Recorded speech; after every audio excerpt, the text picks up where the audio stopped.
Hi, everybody. How you doing? Weather Extra Time, and I think the mic is on. I see the bars, and it's a good start. Hey, you like warm temperatures for early March? Then this has been your forecast. We talked about it over the weekend, and now Monday and Tuesday. Now 3 days deep into March, and no signs of anything cold. Certainly all spring, and even borderline almost like late spring. I mean, when your high temperatures, which we're forecasting for the rest of the week, get close to 80 degrees by Friday and Saturday, that is more like an early May forecast. So wrong May, wrong M. M for May, no, M for March. A lot of questions on Facebook tonight. I talked with many of you. It's funny because it's like it's almost too good to be true. You're like, I know there's cold temperatures coming at some point. There's a cool down at the tail end of our 10-day forecast, which would be about like, I don't know, March 12th, 13th, and 14th, where high temperatures will be in the upper 50s, which isn't really all that cold for this time of year. And the nights might get back down to the 30s, but there's not a lot of cold in the forecast anytime soon, at least any kind of winter-like feel or any kind of big changes. In fact, the focus for the next 3 days is about how we might be breaking daily high temperature records. 70s to around 80 degrees for this time of year is rare. Some of the daily high temperature records that we could break on Thursday and Friday, I think it's Friday, it's either Thursday, Friday, or Friday, Saturday, date back to like 1910 for the last time that happened. So when you're breaking records that have been in existence for over 115 years, you know you're doing something that you don't usually do on that day. And that's what we have the potential to do. Parkway in Huntsville right now, still 63 degrees, which is about what our daytime high temperature should be this time of year. But it's still that temperature, and it's 9:30 p.m., so very mild stuff. What do we got everywhere else? 60s galore, except 59 in Fort Payne. There's always that one exception on the graphic, always that one exception. Temperatures today were interesting. At one point, it was like 77 in the Shoals, but it was like 67 in Fort Payne.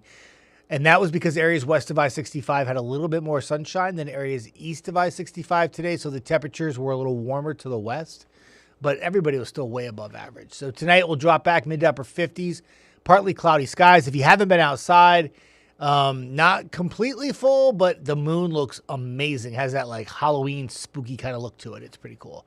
Very mild overnight. When you wake up tomorrow for school or going to work, it'll feel very mild to the point you might not even need a jacket tomorrow morning. But like Monday and Tuesday, we're going to have to deal with cloud cover again. And there'll be times when it's completely overcast. And then there'll be times when you pop a little sunshine. And if you're in that sun, it will feel really good. If you're in the clouds or if you're in the shade and then you get a little gusty wind to go along with it, might feel a little cool until you get to the afternoon when the temperatures break the 70-degree threshold, and many locations will come close to 80 degrees tomorrow. And if you don't hit 80 tomorrow, try again Thursday and Friday. Even with a lot of cloud cover, it's still going to warm up to near record high temperatures. The overnight lows don't get enough love. They're around 60 degrees, and overall just a very warm pattern. The 20% chance of rain on Friday would favor areas south of the Tennessee River. It will be isolated, and it will be in the afternoon. And if you don't get rain Friday, once again, try again. The weekend forecast, Saturday and Sunday, features chance of storms both days. A lot of outdoor plans happening this weekend, and I would right now think that afternoon Saturday into the evening, and then on Sunday, that's the tough part of the forecast right now because there's a frontal boundary.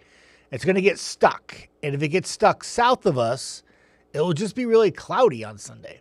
If it gets stuck close to us, it'll bring some scattered showers and storms. I don't have the timing on Sunday yet. I'm still working on that. But Saturday looks like after about 2 p.m. through about 9 p.m. So maybe not a complete washout for Saturday, but there's still some storms. Doesn't look like it's going to be anything severe. It looks like it's mainly just some rain. It looks like areas in the plains might have some severe weather the next couple of days. And most of the stronger storms would look like they would favor areas well west of us. And anything that moves closer to our area along this frontal boundary will be mainly just rainmakers. Still really warm on Saturday. Still really warm on Sunday. Maybe not 80s, but 70s. And that high temperature on Saturday is really, really dependent on how quickly the rain moves in. If it moves in earlier than I'm saying right now, we ain't going to hit 82. But if we have that morning where we stay dry and get at least a little sunshine, that should warm things up. And then everybody says, well, if you get a little sunshine, maybe those storms will be a little stronger. Could. I mean, that's what we're going to keep an eye on. It's only Tuesday, so we got a long way to go. But right now, it doesn't look like anything widespread severe weather. It does look like some rain, though, for certain. That'll impact your weekend. And that covers not just the next 3 days, covers the next 5. And I forgot to load up the 10-day forecast. I'm working out of the PM show today, and I'm like a little lost kid. I haven't had to work nights in a while. But filling in for Brad tonight. But early next week, it looks like the storms will linger into Monday and Tuesday, and then finally taper off by Wednesday. In fact, some of the heaviest of rainfall in the 10-day forecast may actually happen on Monday. And then once the rain comes to an end next Wednesday, it looks like the tail end of next week, day 9 and 10 in our forecast, will feature temperatures that cool off, and highs will only be around 60 degrees, upper 50s, low 60s. So if you're a big fan of spring early, it's certainly here. If you are a big fan of wanting winter temperatures, it's not part of the forecast right now, unfortunately for you. But the good news is, even though we have some thunderstorms in the forecast, the severe threat looks low, and that's a good thing. Besides the hail fest that we had last Thursday, keep it quiet for the month of March. The longer we can keep it quiet, the better off we are. We know what can happen this time of year, and hopefully we won't have to forecast anything in the way of any severe thunderstorms. Right now, that does not look like it's in the cards, but it could be some periods of rain as we go through the weekend and then early next week. 11 o'clock newscast, 10 o'clock newscast. I don't work East Coast anymore. 10 o'clock newscast coming up, and Margot and myself will be on.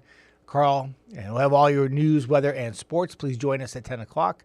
And for now, everybody have a fantastic night. Eric Burke will be here, bright-eyed and bushy-tailed, tomorrow morning at 4:30 a.m. And Jada will be in tomorrow night. She'll be covering Brad's shift, I do believe. And she will be in and have all the updates for you for the weekend as we work on tuning in that forecast into exactly when the rain's going to fall, so you can start making a little bit better plans for your outdoor plans if you have them for Saturday and Sunday. Have a good night, everybody.